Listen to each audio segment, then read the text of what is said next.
না জানি কোন অপরাধে দিলায় এমন জীবন। শাকিব খান অভিনীত হাসিবুর রেজার সত্তা ছবিটি 2017 সালে মুক্তি পায়। এই ছবিতে অভিনয়ের জন্য শাকিব খান জাতীয় চলচ্চিত্র পুরস্কারও পেয়েছেন। এর বছর 2 পর এই পরিচালক কবি নামে একটি সিনেমার গল্প শোনাতে শাকিব খানের বাসায় গিয়ে হাজির হন। গল্প শুনে মুগ্ধ হয়ে ওই ছবির নিজেই প্রযোজক হওয়ার ঘোষণা দেন শাকিব খান। এবার শাকিবের পরিবর্তে এই সিনেমায় চুক্তিবদ্ধ হয়েছেন শরীফুল রাজ। আর রাজের বিপরীতে থাকছেন শাকিবের প্রিয়তমা সিনেমার নায়িকা কলকাতার ইধিকা পাল। একাধিক সূত্রে এই খবর পাওয়া গেলেও পরিচালক প্রযোজক আপাতত কেউ বিষয়টি এখনই অফিসিয়ালি কিছু জানাতে চাইছেন না। কাজ শুরু হলেই বড়সড় ঘোষণা দিয়ে সিনেমার খবর দেবেন বলে জানান পরিচালক।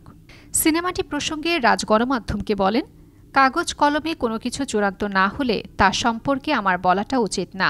কাজ শুরু হলে তো অবশ্যই জানতে পারবেন। কত কিছুরই তো কন্ট্রাক্ট হয়, কাজ শুরু আর হয় কতটা, তাই আমি অফিসিয়ালি কিছু জানাতে চাই না।